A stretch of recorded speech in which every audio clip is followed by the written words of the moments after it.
Hello and blessings, my beautiful souls. Avalon here, and today I have a list of witchy books that are going to help you to learn witchcraft, amplify your witch's practice, get a hold of some new practices to infuse into your current practices, and so much more. This is a selection of very well-rounded books that don't just focus on singular topics, but they are each designed or geared towards a specific practice or theme within the aspects and the world of witchcraft.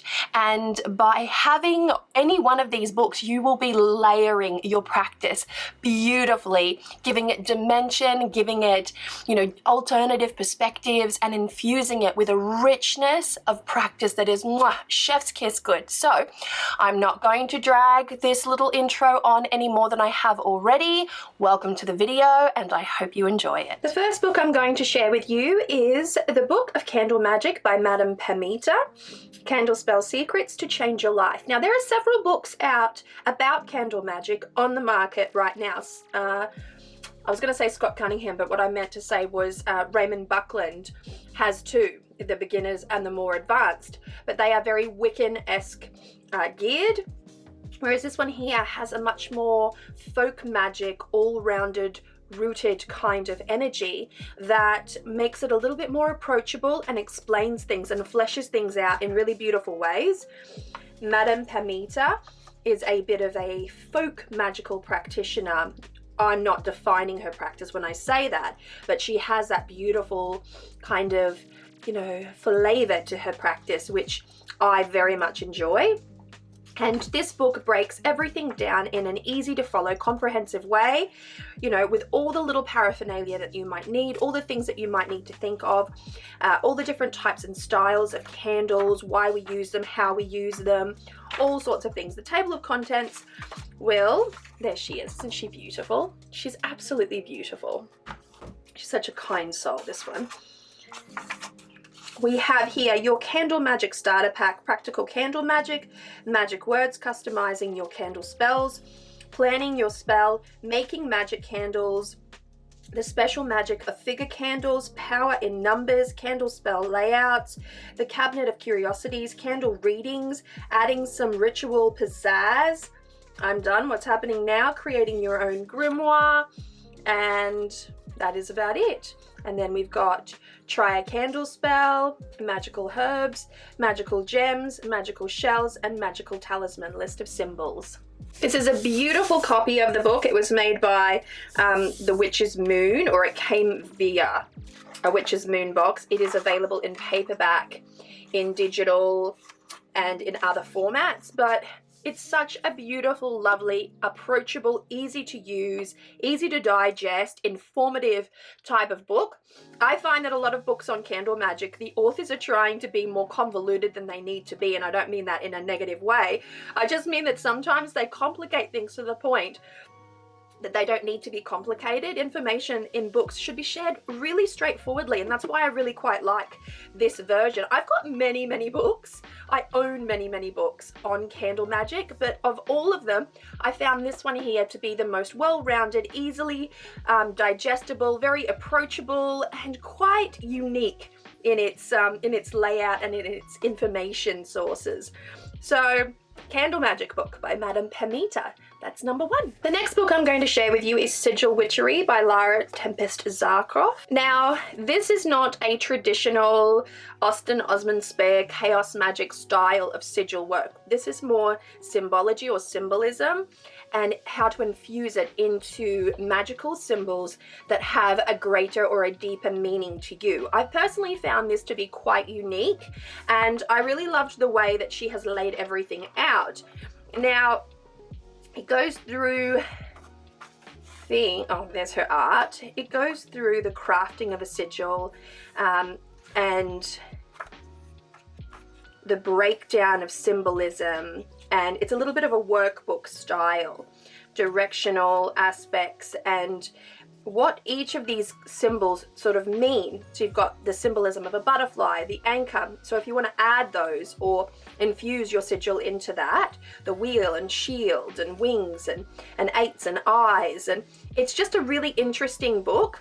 especially if you find yourself geared towards a more arty style of approach, because you can go quite beautiful, quite creative with your sigil making. You can paint them, you can draw them, you can carve them, you can wood burn them, and all they need to be is deeply, deeply, profoundly meaningful to you. Now, there are obviously multiple ways in which to create sigils, and traditional sigils, Austen Osman Spare style sigils or chaos magic sigils are another subject altogether. This is far more accessible. I would call this entry level or even more creative in its approach to sigil making. It does help to learn both, to understand a more traditional style of sigil making and then have a look at this one here. But if you just want to start out with this one, or if you find that the traditional sigils are not your bag at all, this book here is a wealth of information. Let's have a little look at the table of contents. So, the journey ahead, the modern tradition of witchcraft, what is a sigil, what is sigil magic, a history of mark making, eye, brain, hands, sign, symbol, society, simple yet sophisticated, sacred and secular. A picture is worth 1,000 words, or at least one. Embodying symbols, gateway of the divine, the timelessness of tagging, symbol genesis, and that's all in chapter 1. And then in chapter 2 we have the meaning of the mark, the symbolism that lives in lines, basic shapes and signs, elements, directions, numbers. So it's a real breakdown.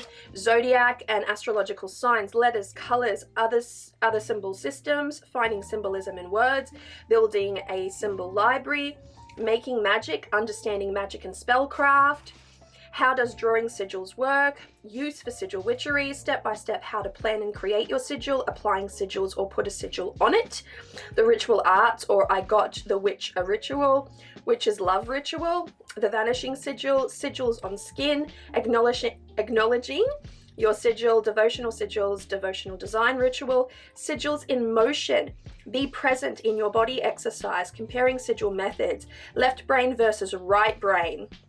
I mean, it's comprehensive. And, you know, we can keep on going here. There's so much to cover. And then there's the gallery. Look at all of this. Look, we're still in our chapters. So really great introduction, very approachable writing style as well, non-convoluted. Again, that's what I want out of a book. We've got some examples of sigils here. Custom sigils, Jamie's sigil, ooh, Majo Jin sigil, ooh. And then we've got some of her unique artwork and her sigil-esque styles. She is a wee bit of an artist. I don't want to minimize it, mind you. Power sigil, inverted power sigil, fertility sigil, an anti-anxiety sigil, a sigil against bullying, the transformational sigil, and so on and so forth. So it's a really comprehensive, quite creative book, and I find that whether you're looking to make sigils or not, it's a great book to understand symbolism. If nothing else, and you read this book and you walk away, you know what, that's not really my style of sigil making, at least you'll have a deeper understanding of symbolism, which is why I'm recommending this book, Sigil Witchery. Next, I have Hoodoo Cleansing and Protection Magic by Miss Ada. Banish negative energies, ward off unpleasant people. Now, protection, cleansing are really big focuses when it comes to witchcraft. Protection is something that when you are a practitioner of the craft, you will practice regularly, daily, weekly, monthly, by a lunar cycle, and it doesn't really matter how your rhythm is. It is about fortifying, reactivating, feeding, and so on and so forth. Protection magic needs to be locked down tight. It is imperative, it's vital to a witch's practice.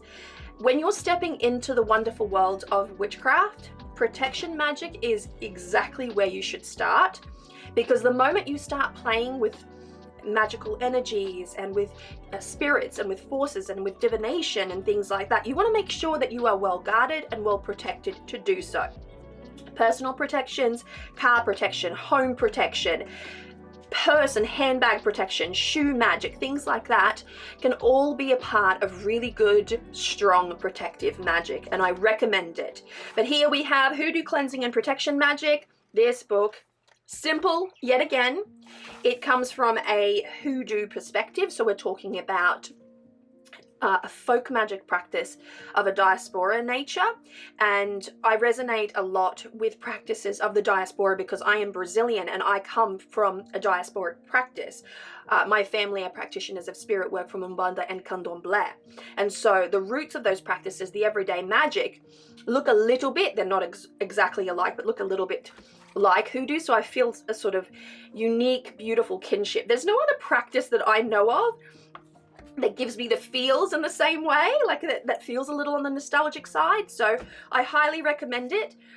Now, understand this before I go ahead and say any more. Hoodoo has its ancestors, and an enormous amount of respect needs to be paid to the practice of hoodoo and to the ancestors of hoodoo, so be aware of that as you approach this beautiful art form. But here we go, protection magic, and we have, Dorothy Morrison, Amy Blackthorn, Stephanie Rose Bird.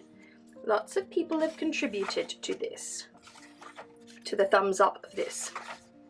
Okay, so here is our table of contents. It begins with the aura, negative energies in the home, encountering attached, possessed, or bewitched objects, negative people, the suppressor and the deceiver, illness, the effect on the infirmed and the caregivers, negative spells, curses, and spells gone awry, harmful spiritual entities, the 13-day eradication ritual, severe spiritual activity requiring professional help, and that is it. So it's short, but it is jam-packed full of incredible stuff. Here we even have the narcissist and sociopath.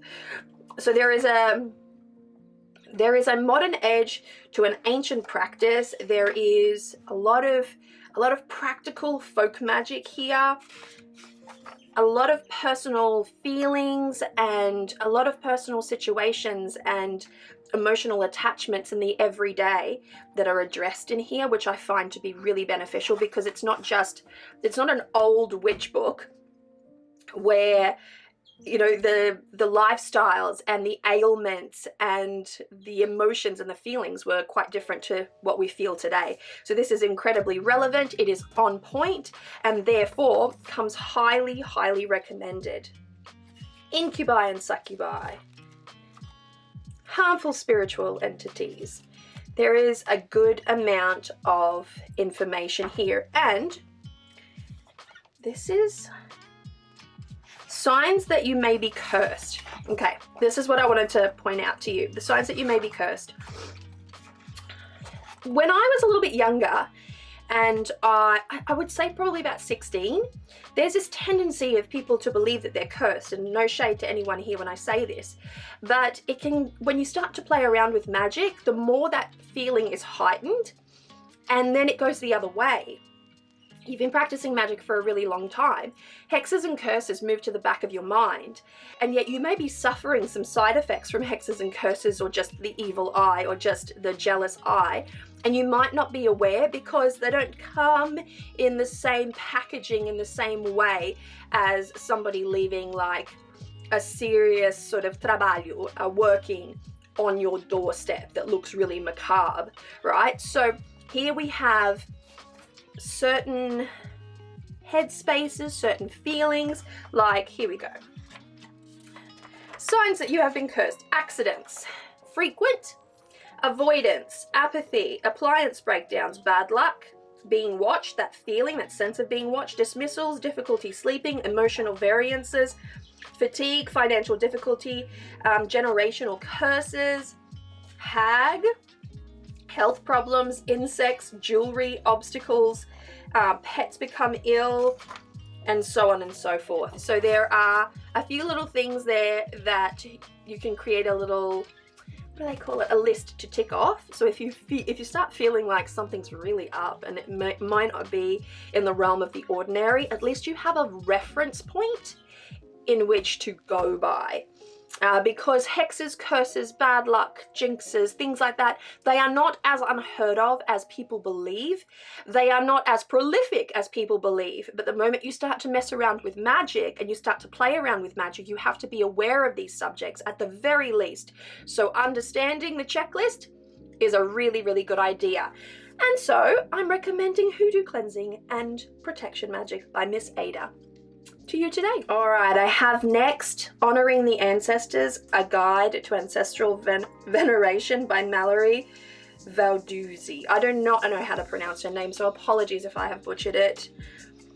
If you have been practicing witchcraft, folk magic, green witchcraft, whatever it may be, for a minute, then ancestral honoring, ancestral work, working with the spirits, guides, guardians, ancestors, are things that will have become known to you. If not, this is a great starting point. If so, this can help you go deeper, right? So my practice, my hereditary practice as a folk witch from Brazil, is extremely anchored in the ancestral spiritual realm.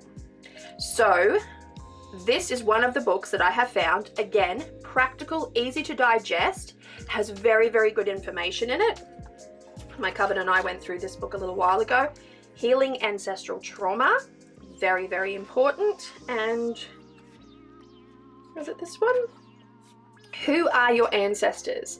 So there are some wild and weird variations on who are your ancestors. And it's not as straightforward a subject as you might think. I tend to believe that my ancestors are familial in nature, but my ancestors are also part of my Odisha line. My ancestors are also a part of my geography. There are ancestors to the land that I'm currently living on right now here in Australia, far, far away from my homeland of Brazil. Ancestors are wide and varied in their subject matter, and understanding that is one of the first places to start. Understanding who your ancestors are, who you can work with. And then once you have that, healing ancestral trauma. This is really, really good information in chapter 1 and in chapter 2, just like that, for making sure that you are looking after your spiritual health. So ancestral trauma can be something that impacts each and every one of us in different ways. Ancestral trauma can be present inside the walls of a home, upon a land that you dwell on. And so understanding how to work with that, how to heal that, how to bring a harmony to that is imperative. It's vital. On top of that, you have how to approach your ancestors, how to create an ancestral altar. It really breaks everything down and makes it so much more manageable, so much more approachable, and so much more doable. The way that it has been written is from an African diaspora perspective, or it has that feel to it. I do believe that she's more of from an Italian lineage, but there's a syncretic practice involved in this. You can feel it in the writing, you can feel it in the way that the information has been explained, and when you do your research on the author, it's there as well. But I find that if you are interested in the subject of ancestral work, honoring the ancestors, if you want to work with your guides, with your guardians, start with something like this so that you at least understand who it is that you are reaching out to, what you can expect, how to best work with each of these energies, how to feed them, and how to soothe them, and how to bring healing and some really beautiful emotion-based practices. It's deep and it's beautiful and it's very immersive when you start working with your ancestors, and it really, really helps. It really, really helps to include an ancestral practice into your personal practice. It's not compulsory, it's not absolutely vital, but eventually you'll get there. The curiosity will come to you, and if it hasn't already, have a look at this book. I think you will get a lot out of it. My coven devoured it. We loved this book. The way that it was laid out, the information that was contained in, gave us hours upon hours of conversation, what we liked and what it did for each of our practices. And so you've got the perspective of a couple of hundred there, just there in that recommendation. So there you go. Honoring the Ancestors, a guide to ancestral veneration.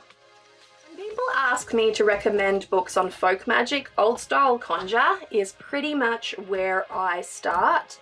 There is something so wholesome about this one here. Star Cassis is a folk magical practitioner, root worker, and hoodoo are also mentioned within this book. There is such good information on dirts, on powders. She's very old school in how she makes it. Modern day witch powders can be talc based or clay based powders, whereas here she's using dirt, and I love that because it's really old school. One of the aspects that I really love, this was also a book that my coven absolutely adored. This is planning your petition. So if you've never written a petition before, if you don't understand the nature of petition, or if you are caught up on the wording, on the structure of a petition, this will help you tremendously. This is just one way in which to do it, but it's laid out there beautifully. It's explained in a really accessible way, and it gives you a little something to think about. This is such a fantastic book. Places of power, explaining where to go to do certain magics and what energies and what powers these places have. So sacred places, we have the ancestors, we have the spirits of certain practices.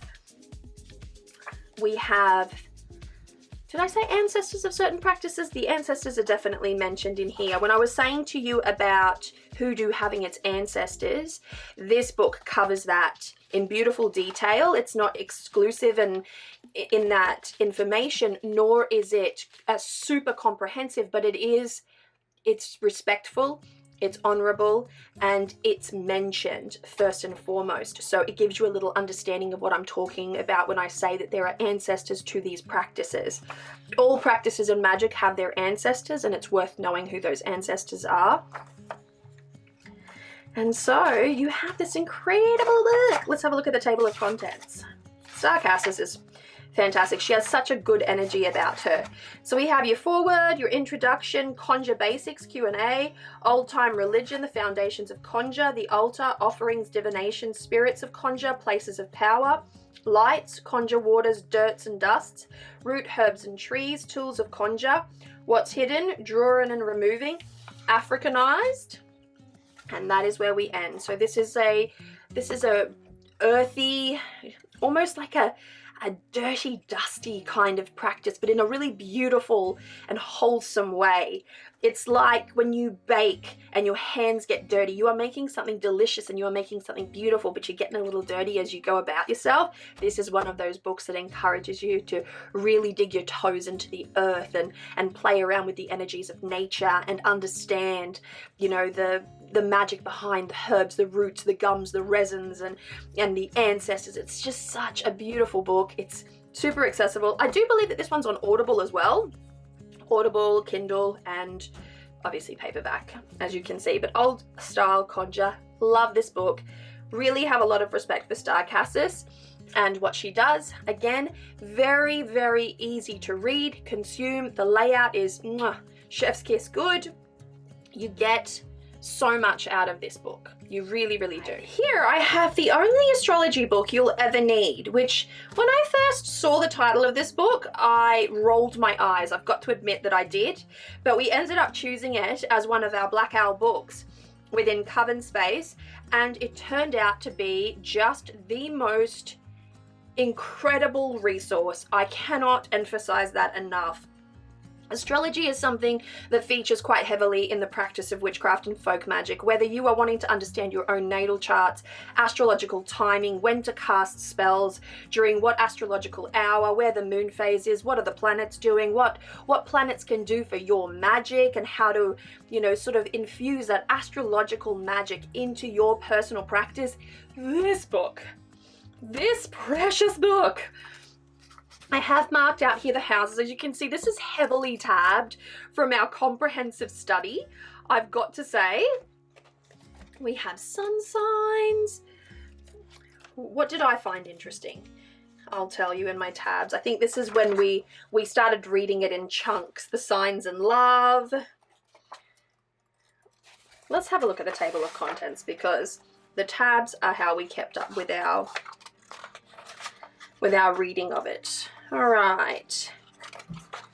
This is such an incredible resource. I cannot emphasize this enough. All right. About the book, obviously, sun sign astrology, the sun signs, the signs in love, the decadence or the decants, and the cusp signs, astrology and health. I don't pretend to be an astrologer, let me just say that. Less well-known influence, moon signs, the ascendants and its power, you and the planets, their role in your destiny. Part 3, understanding astrology, the houses of astrology, how to interpret your horoscope, aspects and synastry, probing deeper into your birth chart, astrology in history and legend, the story of astrology, the zodiac, the legend behind each sign, astrology in our time, the age of Aquarius, this is an old book, mind you, an astrologer's lexicon, astrological tables for years from the 1900s to 2100. So then we have sun tables, moon tables, ascendant tables, planetary tables, bibliography, recommended reading, recommended ephemerides, sources for astrology books, etc. So there is our author about this book. I came into this book quite hesitant, but I've got to say, immediately that evaporated in how well this is written. If you know nothing about astrology, by the time you finish this book, you will know so much more, so much more. It was utterly incredible in the way that it was written out. Is this the only astrology book in the world that you can learn from? Absolutely not. But if you know nothing and want to start somewhere, this is where to start. And if you know something and you want to make sense of what you do know, this is where to go. And if you just want to amplify a kind of well-rounded understanding of astrology, this is where to go. This is such a powerful resource. I cannot emphasize this enough. We devoured this. We loved it. When I say we, I mean me and my coven. We absolutely loved it. It is so beneficial. And you walk away with a genuine understanding of your own natal chart and how to read it. And you can take that as far as you want. It doesn't end here. This is where to start and how to flesh out and how to get your head around some of the more complicated concepts, because throughout my entire practice as a folk witch, astrology has featured quite heavily. People come to me with, you know, great astrology recommendations or information about certain moons and certain planetary situations and aspects, and I sort of understand it. Well, I sort of understood it. Now I understand it so much more, and I can make sense of it, and therefore I can apply it to my personal practice. That's where I want you to go with that. I want you to be able to take this information that is so orbital around witches, understand it, and anchor it into your practice. So, The Only Astrology Book You'll Ever Need by Joanne Martin Woolfolk. So good. Right, this would not be a complete recommendation video without a little something on tarot. My love of tarot is rather prolific. And so tarot is definitely something that meshes very well with the practice of witchcraft and folk magic. It is a divination system in some ways. It is a cartomancy-based divination system. It has a fortune-telling element or a more psychological life mapping element. There is something quite attractive about tarot because of its esoteric symbolism and its history and its structure and its astrology, or its ability to plug into astrology and numerology and esotericism. So there is a bleed through, if you know what I mean. But it is possible to practice tarot without being a witch. Let me just say that. But there is just a little something that witches find really attractive about tarot. So if you're new to tarot, or if you're new to divination, or if you're new to the practice of witchcraft, this is a great place to start to give you a foundational understanding of tarot through a kind of structured course-like system, because it takes you 78 days. Day 27, what you learn, things to think about, things to try, your understanding. So it is a course, if you will, on the subject of tarot. Now, the beautiful thing about tarot is that tarot is so rich in symbolism that it can be used in spellcraft. And therefore, if you have a better understanding of tarot, you can have a better understanding of how to use it in spellcraft. And it adds this beautiful, symbolic, artistic vibrational element to your magic, to your spells, to your rituals, if you will.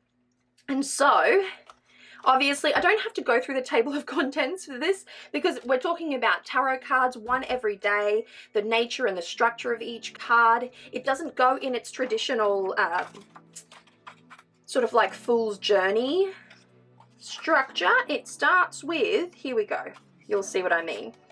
Around the Tarot in 78 days, Page of Pentacles, Page of Swords, Page of Cups, Page of Wands. Gate 1, the Outer Courtyard, it goes 10s, 9s, the Sun, the Star, Temperance. Gate 3, the Labyrinth.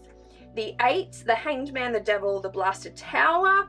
Gate 4, the Garden of Delights. The 7s plus Death and the Wheel, and so on and so forth. And so it follows a little bit of a, here we go, you'll see it, a little Kabbalistic element to it. And obviously, as we know, the Kabbalah plugs into tarot quite well. So there are many modalities that can be infused into tarot. Tarot will teach you numerology, or give you a basic understanding of numerology and how to weave that into your magic and your practices. It will also overlap with astrology, like I've said, with the Sephira, and it will give you such an understanding of symbolism and metaphor and how that can relate to sigil magic and visualization exercises for when you are trying to raise power in your rituals and your spells. So such a good book if you are starting out, or if you have been dabbling.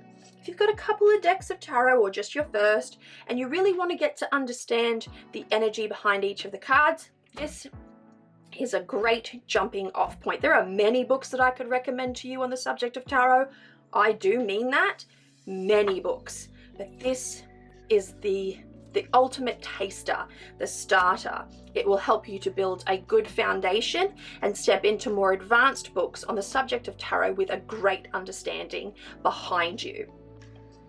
Around the Tarot in 78 Days by Marcus Katz and Tali Goodwin. Okay, next I have books that focus on the subject of crystals and the use of crystals in magic and spells and rituals, in metaphysical healing and things of that nature. Now, my ultimate absolute favorite is Lovers in the Earth, a Kaleidoscope of Crystals, updated by Melody. This book is not a beginner-friendly book at all. It has no pictures. It's a Refidex, if you will, of incredible information on the subject of crystals. I would recommend it if you are wanting to really get your hands on a really good crystal book. But you already have to have a little bit of that knowledge and that information behind you to make sense of this, because it's a heavier, more intense read. So what I'm going to recommend to you is this primer, if you will. Rock On, Kate Mantello. This book came to me by Rockpool Publishing, and I quite liked it. I love the vibe. There are many, many books on the subject of crystals and crystal healing. Judy Hall does some really well-known ones. Hers is beloved. But anything that gives you that introductory element and that understanding of crystals, I find that these types of resources need to be quite visual. You need to know what a crystal looks like, the qualities of a crystal, their shapes. And this is just a beautifully created, very well laid out book.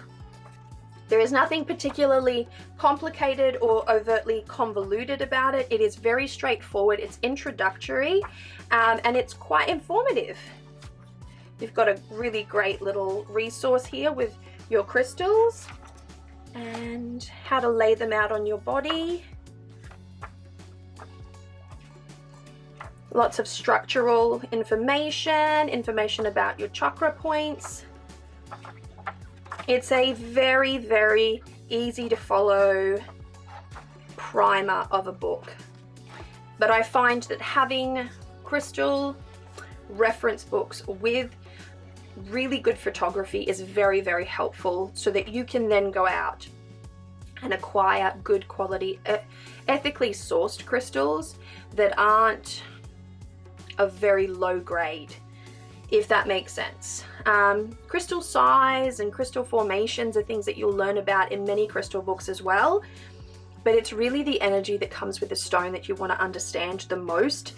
You want to understand how to choose your stones, how to program, how to cleanse, how to work with your stones in a capacity. Crystals that you work with all the time are not something that you should allow other people to touch. These stones here, these are my chakra stones. They sit here on my altar, and people love to touch these stones. So these are not the stones that I would technically use all of the time. The stones that I use for my personal healing work, I keep in my bedside table where no one can touch. And when I really, really want to use these for the laying of the stones and for doing my chakra healing, I make sure that I cleanse them appropriately for at least 3 days, that I charge them, that I program each and every one with my own intentions as well as sacred sound, and then I would tuck them away and not let anyone touch them. So understanding crystal etiquette, understanding about crystals takes time because there's a lot of information there. We're talking about earth magic, we're talking about the earthly kingdom, but then crystals have an amplifying quality to them in which they connect to different types of energy. Certain crystals are ruled by certain astrological signs, certain planetary influences, and so a crystal can have a fire element while another can have a water element, and another can have an earth or air element. And so they can be used in healing, they can be used in metaphysics, they can be used in magic, they can be used in spellcraft and meditation and so many other ways. So start off with a good book. Doesn't have to be this one necessarily, but this is a beautiful book, I've got to say. I'm recommending it because it was sent out to me, but I quite liked the way that it presented itself. It's very introductory, there's nothing complicated in here. And if you do want something that's a little bit more convoluted, then like I said, Love is in the Earth, a kaleidoscope of crystals. This is no joke. Astrological sign of Sagittarius. Coverlight crystallizes, forming plates, folates masses, and rarely in the form of a crystalline structure. The color is deep indigo blue with sometimes a purple rose iridescence. It is also known as coverline. The most beautiful coverline light I have seen has been found in the Butte or the something in Montana, USA, in a copper mine. So we've got Carrie here. This is just such a comprehensive book. So get this one and then get something else that you can use to identify the crystals that she's talking about with this one. If I am correct, there is an updated version of this. Like, I received this book as a gift from a friend of mine when I was in my 20s. And so there's a new version of this. It's bigger and it does have images in it, but it's a beastly book.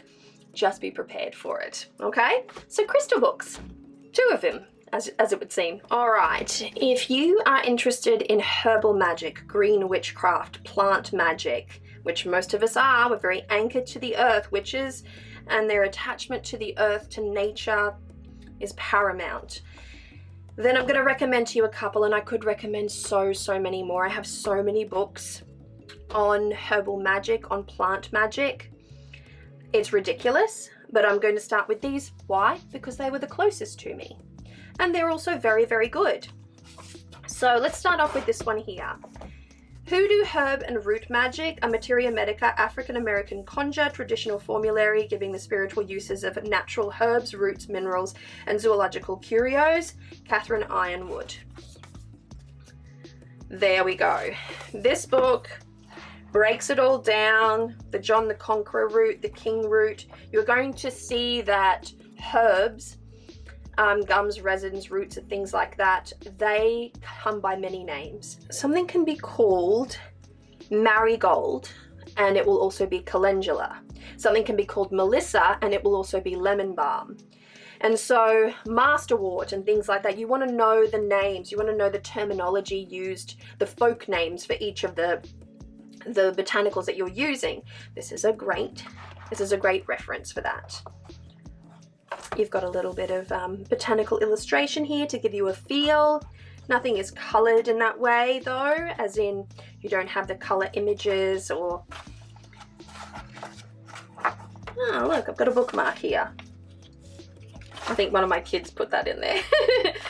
Anyway, there's such a great array of information here, but it also discusses curios and zoological curios, which means they come from animals, and therefore it is unique to this book. You don't really find too many books on the subject of plant magic or green witchcraft or, you know, herbal magic that include animal elements, animal curios, feathers, teeth, nails, spikes, spines, things like that, even bone magic to a degree. So you've got that more earthly, that more rooted kind of information here in this book.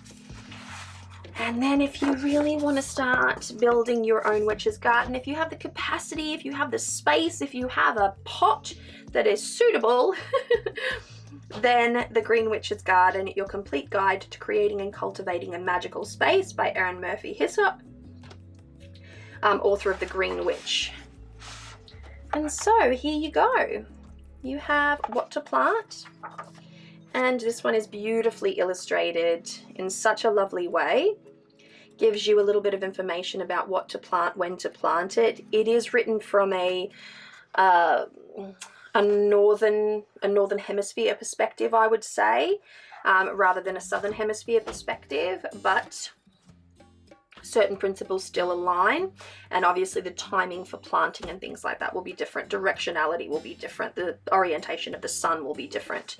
But these two books, highly recommended for those who are interested in learning green witchcraft, herbal magic.